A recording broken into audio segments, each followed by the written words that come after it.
Salut! Bienvenue dans Jeu de puissance. On va parler des Stars de Dallas, une équipe qui est très, très bonne, très, très, très bonne. J'en faisais ma favori la saison dernière, mais qui n'arrive pas à passer la finale de conférence.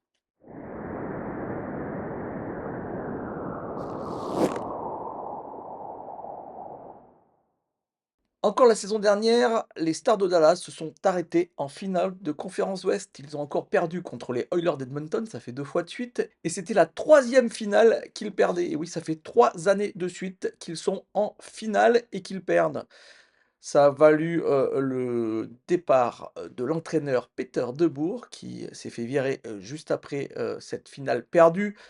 Il avait fait un move assez incroyable en sortant son gardien titulaire pour perdre quand même, cette série et ça lui a coûté son poste. Il sera remplacé par Glenn Gulutzan qui avait déjà entraîné les Stars de Dallas, c'était en 2011-2013. Il avait été viré à l'arrivée du nouveau directeur général de l'époque, Jim Neal, et Jim Neal, c'est le directeur général en ce moment, et c'est lui qui l'a embauché, Glenn Gulutzan, qui a travaillé avec pas mal d'équipes depuis son départ des Stars de Dallas 2013. Il a même été entraîneur principal des Flames de Calgary. Mais on va faire comme d'habitude et commencer par parler de l'attaque. Une attaque assez incroyable, cinquième de la ligue à 5 contre 5 avec 2,73 buts par match. On a 6 joueurs à 20 buts ou plus et 8 joueurs qui ont au moins 40 points, si ce n'est plus. Donc vraiment une attaque assez incroyable, avec une première ligne cette saison, peut-être une des meilleures premières lignes de la ligue. Robertson, Ince et Rantanen. Rantanen qui pourra jouer donc sa première saison entièrement du côté des Stars de Dallas. Robertson qui a fait plutôt une saison moyenne la saison dernière, qui a eu du mal en début de saison, mais qui a quand même marqué 35 buts et 80 points. Donc voilà, aura comme difficulté qu'il doit signer un contrat et certains le voient partir lors d'un échange car le contrat de Rantanen a coûté cher, mais Robertson, à mon avis, devrait rester. Roope Hintz, ben, tout le monde le connaît, le Finlandais est très très bon.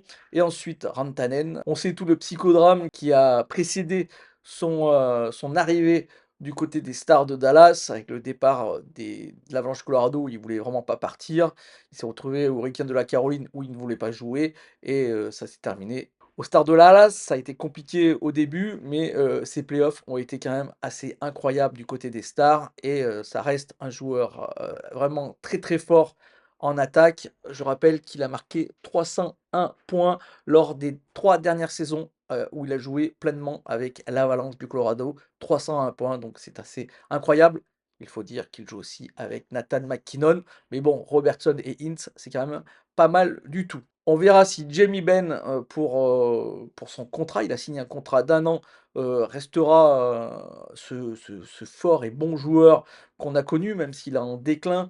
Ça restera quand même le capitaine, de cette équipe et ça reste une attaque très intéressante, même si on a perdu, des vétérans importants. Je pense à Mikael Gronlund, à Marchment, à Dadonov. Ça va peser. Ça n'a pas été vraiment remplacé. Voilà et on se pose pas mal de questions. On espère que Tyler Seguin, par exemple, pourra jouer, sa saison sans être blessé comme la saison dernière. Maverick Bourque, sera, peut-être une monnaie d'échange parce que pour l'instant, c'est un joueur qui coûte vraiment, rien du tout, mais là aussi, il faudra lui donner un contrat et si il est aussi fort, que Logan Stenkoven, par exemple, et ben, il pourrait partir comme Logan Stenkoven parce que déjà les contrats, il y a des contrats énormes, du côté des Stars de Dallas, surtout, en défense, vous allez le voir après. Donc une attaque très, très forte, mais qui a perdu quelques pièces. On verra si ça continue à être une attaque dominante dans, cette ligue. Du côté de la défense et ben là, on a, l'équipe qui est coupée en 2. On peut dire ça comme ça. On a, du côté des gauchers, une équipe assez incroyable, si ce n'est peut-être la meilleure équipe de la ligue, avec, Iskanen, comme pierre angulaire, de cette défense. Mais attention à Hartley qui, commence à le titiller en termes de meilleur joueur, de la défense. Hartley qui jouera peut-être avec Iskanen, Iskanen qu'on va déplacer à droite parce qu'il n'y a pas assez de monde, à droite, comme droitier, du côté des Stars de Dallas. Toujours, à gauche, on a Esa Lindell qui pourra être lui aussi peut-être sur cette première ligne avec, Iskanen. Esa Lindell, un vétéran, qui est, efficace, qui est intéressant, qui peut prendre, énormément de minutes de jeu et on aura surtout un jeune joueur, c'est pas vraiment un rookie, il a déjà joué 38 matchs, mais ça reste un jeune joueur, qui va devoir lui aussi montrer, ce qu'il peut faire. Un gros bonhomme qui lui aussi est, gaucher et lui aussi, on attend énormément de lui, c'est Lian Biscuit. Du côté droit, on a Ilya Lyubushkin, voilà, c'est à peu près, le meilleur joueur droitier, de cette équipe et d'ailleurs, ça a été problématique la saison dernière, la défense n'a pas été aussi bonne que ça. Bon, Iskanen était blessé, et après, il y avait des défenseurs pas très bons. On pense, au fait qu'ils aient récupéré, par exemple, en milieu de saison, Cody Ceci qui n'est pas un très, très bon défenseur, hein, il faut le dire et c'est pour ça que, Jack Oettinger et Casey Smith ont reçu énormément de tirs et ça a été très, très compliqué et du côté des gardiens, Jack Oettinger, c'est vraiment un gardien, très, très fort. Il n'a pas des super stats pour la saison dernière, mais il faut dire qu'il n'a pas été vraiment aidé, par sa défense. Donc Jack Oettinger, ça reste le gardien numéro un de cette équipe. Mais attention parce que Casey DeSmith a fait vraiment bien la saison dernière. Il a joué 29 matchs, il a été très, très bon, à tel point que Peter DeBoer, quand il n'arrivait pas à voir comment se sortir du piège des Oilers d'Edmonton en finale de cette conférence ouest, a préféré, changer son gardien, ce qui lui a coûté donc comme je vous l'ai dit en début de vidéo, sa place. Mes prédictions pour les Stars, de Dallas. Les Stars de Dallas continuent à être une équipe, assez incroyable. Je les mets toujours dans les favoris pour gagner, la ligue. Est-ce qu'ils arriveront enfin à passer, cette finale de conférence? C'est vraiment la question qu'on peut se poser.